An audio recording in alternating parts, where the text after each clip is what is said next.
Esta mañana estamos hablando de la reforma tributaria que ya está implementándose en El Salvador a partir del 1 de enero de este año 2012 y que va a ver o a entregar resultados al final del periodo 2012 declarado en 2013, y por eso creíamos importante esta conversación con el experto Carlos Saúl López, socio de impuestos de Latinco para El Salvador. Y estamos hablando de los resultados de esta reforma tributaria. Carlos Saúl, estábamos hablando de los asalariados y las personas, creo que eso queda muy claro. Veamos ahora el tema para las empresas. ¿Qué es lo que realmente va a afectar? Y mucho de la discusión fue el impuesto que se supone ahora se le va a poner a aquellos que o declaran pérdida o declaran tablas su negocio, ¿verdad? ¿Qué sucede con este impuesto? ¿Qué es ese 1% y cómo se va a aplicar? Bueno, yo creo que la reforma en relación a las personas jurídicas o las empresas en general quizás tiene tres componentes importantes. El primero de ellos es el impuesto mínimo que se ha incorporado del 1%, que es un impuesto alternativo, el incremento a la tasa del 25 al 30%, y también surge el impacto del 5% de retención que debe existir sobre la distribución de utilidades. Esos son como, digamos, tres elementos que están implícitos en la reforma. Por la pregunta, el 1% del impuesto mínimo es como un mecanismo alternativo que se ha incorporado en la Ley de Impuestos sobre la Renta de cómo calcular el impuesto Esa es mismo. una novedad. Esa es una novedad. Eso de alternancia pero ¿cómo funciona esto? Funciona que al final del ejercicio, cuando usted liquida sus rentas, usted va a calcular el 30% sobre sus utilidades, pero en el supuesto de que ese 30% sea inferior al 1% de sus ingresos brutos, pague el 1%. Ese es el mecanismo. El mecanismo es, usted paga, siempre ha sido, usted paga el 30%, antes 25%. Usted paga el 30% sobre su renta imponible. Pero si al multiplicar el 1% sobre sus ventas o sobre sus ingresos grabados, resulta mayor el 1, pague el 1. Entonces, ese es el mecanismo que existe. Esa es prácticamente una reforma, una novedad, llamémosle, en el sistema. Ahora, no a todos les aplica, porque el 1% tiene como ciertas excepciones. Por ejemplo, el caso de las empresas que tengan 2 ejercicios consecutivos de pérdida no van a pagar el 1%. Sin embargo, aquellos que excedan de 2 años consecutivos de pérdida sí van a pagar el 1%. Entonces, una empresa puede tener pérdidas y puede terminar pagando impuestos después de 2 años consecutivos de pérdida. ¿Y ese concepto en sus conocimientos de otros sistemas fiscales puede ser negativo? Porque muchos dicen una empresa a veces tarda 5 años en dar sus primeros frutos. Definitivamente que es negativo, porque no es posible que una compañía que tenga pérdidas siga pagando impuestos. Hay otra sección, por ejemplo, que establece que una empresa que se constituye, es decir, lo que se llama una inversión, no una preexistencia de inversión, va a tener el derecho hasta 3 años de no pagar ese 1%. Pero, porque es cierto, efectivamente una compañía cuando invierte por primera vez tiene a veces hasta 5 años para recuperar su inversión y comenzar a generar rentas.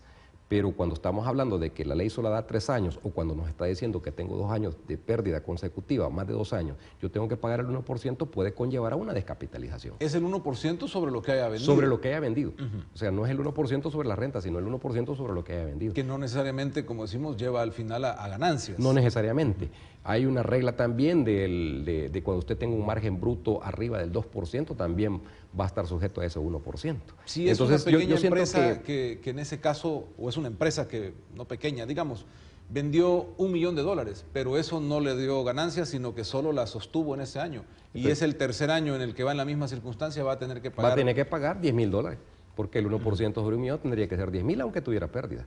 Esa es justamente una deficiencia del sistema. Yo entiendo que el 1% es una medida en la práctica que a nivel de lo que es la tributación internacional es una medida de control de precios. ¿Eso puede correr inversionistas o llevarlos a la quiebra? Es decir, si yo no tuve utilidad y encima tengo que pagar $10.000. Yo creería que sí, en términos de que cualquiera descapitaliza $10.000. Porque si yo no tengo pérdida, no es muchas veces por ineficiente, simple y sencillamente las condiciones de mercado no me permiten a mí en algunas circunstancias cubrir mis costos. O sea, pueda que algunos casos sean excepcionales de que personas manipulan sus costos, pero la mayoría, así como está la economía, una economía con recesión, una economía que no ha tenido flujos de efectivo, que no han habido créditos, etcétera, etcétera, eso puede sí conllevar a una compañía que se retire o una compañía que efectivamente, llamémosle, le descapitalice su inversión. Entonces yo sí creo que puede tener un efecto negativo. En el caso del 5% para la distribución de dividendos, bueno, esa es una novedad también, ese es un nuevo impuesto. ¿Por qué? Porque las empresas tenían anteriormente una exención, se reconocía como renta no gravada, los dividendos que se distribuían a los accionistas. Ahora hace una separación la ley entre el sujeto que genera la renta y el sujeto que la recibe. Ahora el sujeto que recibe le van a aplicar un 5% de retención en el momento que la sociedad distribuye esas utilidades al accionista. Por supuesto, esto tiene un límite, en la medida en que ya ha sido efectuado el 5%, ya está, si esto corriera en cascada, digamos, hacia otras sociedades, esa distribución de dividendos, ya no se va a efectuar nuevamente. Entonces, en otras palabras, la tasa efectiva de impuesto en este momento viene siendo un 33.5%. ¿Por qué? Porque usted paga el 30% por la sociedad más el 5% sobre la distribución de dividendos. Entonces ya la tasa efectiva ha subido de un 25 a un 33. También, evidentemente, tiene un impacto sobre las empresas. ¿En Centroamérica nos ubica esto más arriba o estamos en el promedio? Estaríamos, ya con este impuesto, el 5%, podríamos estar un poquito arriba del promedio. Yo creo que el impuesto más alto de Centroamérica es Guatemala, que tiene el 31%. Aquí estaríamos nosotros hablando de un 33.5%, estaría un poquito arriba de lo que es el promedio, llamémosle, que existe en los países centroamericanos. Pero yo sí creo que el tema del 5% tiene obviamente una consecuencia. Originalmente el proyecto estaba con un 10%, terminaron llegando a un 5%, pero aunque sea el 5%, sigue teniendo un impacto.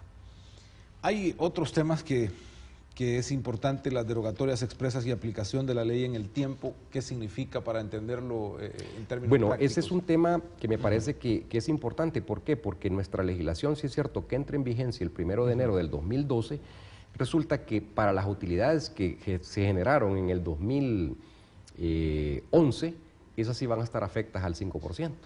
¿Por qué? Porque, por una razón. Primero, porque la renta se calcula el 31 de diciembre o a la medianoche del 31 de diciembre del ejercicio cerrado, en este caso 2011, pero la distribución se efectúa en el 2012. De tal suerte entonces que ese 5% sí va a afectar las del 2011. Ese es un efecto en el tiempo. Se supone que la ley entra en vigencia en 2012, pero sí va a afectar 2011 en términos de la distribución de dividendos. Por otro lado, es importante también porque existen una cantidad importante de empresas que gozan de ciertas exenciones tributarias, por ejemplo, el régimen de zonas francas, el régimen de servicios internacionales que distribuía sus dividendos a los accionistas libres, porque ya la ley establecía que era exento tanto para la sociedad como para los accionistas. En este caso, por la aplicación de la ley en el tiempo y por su especialidad, va a tener entonces que aplicarse esta ley sobre aquella sección. En ese sentido significa que la distribución de dividendos de este tipo de empresas ahora sí va a estar grabada con el 5%. Aun cuando gozaban de una exención particular, pero esta es una especialidad que va a prevalecer sobre aquella ley especial que existía en aquel entonces. ¿El 1% sobre ventas entra también? No, en zona franca no, en zona franca no. Aquí estamos hablando del 5% sobre dividendos. El 1%, pero ese en el tiempo aplica a partir del 2012. Es a partir del 2012. O una empresa que se registró no va a declarar en pérdida. No, en ese 2011, caso no. Por ejemplo. En ese caso no. En ese caso la ley se va a aplicar a partir del 2012. Es decir, el conteo de los famosos 2 años tendría que ser 2012-2013. Si en el 2014 esta empresa tuviera pérdida, le aplicaría el 1%. Una empresa, y vuelvo sobre esto porque sí. Una empresa que va a registrar en el tercer año pérdida va a tener que mejor cerrar en lugar de seguir luchando. No sé, bueno, porque ya tengo encima sí, es correcto. Un plazo ahí fatal. habría que verlo en términos financieros, es decir, en términos de qué tanta fue la pérdida de la compañía. Ese es un tema importante porque hay empresas que en algunas circunstancias tienen pérdidas tan importantes que casi se come el capital, y si a eso le agregamos que va a pagar el 1% sobre la base de sus ventas, podría llegar a una situación de, llamémosle, de que tenga que entrar en una fase de solución y hasta liquidación. Entonces, pudiera ser ese el caso. Yo creo que cada caso es particular, pero en general el 1% podría resultar nocivo para una empresa que tenga pérdidas. Hay otras partes de esta conversación que me gustaría tocar, entrando un poco a lo político. Aquí se habló de la facilidad con la que se evade, se elude, que los que tienen más, paguen más. Todos estos conceptos, ustedes dentro de la práctica y dentro de lo que permite el sistema, con todos los controles que tiene, ¿es así tan fácil? ¿Es así como incluso se presentó en algunas informaciones que se hicieron públicas el hecho de que las grandes empresas pueden declararse en pérdida? ¿Cómo se maneja esto? Y si eso es un delito, es al final parte del sistema en todas partes del mundo. Bueno, lo que pasa es que si nosotros hiciéramos un análisis histórico de nuestra legislación, la ley de impuestos sobre la renta es una ley de 1991 y esa ley ha venido en el tiempo, desde esa época a la fecha, se ha venido cerrando una cantidad importante de espacios o de posibilidades de elusión tributaria que existían para ciertos contribuyentes y muchos las supieron aprovechar, aprovecharon ciertas elusiones, que elusión es lo mismo que evasión.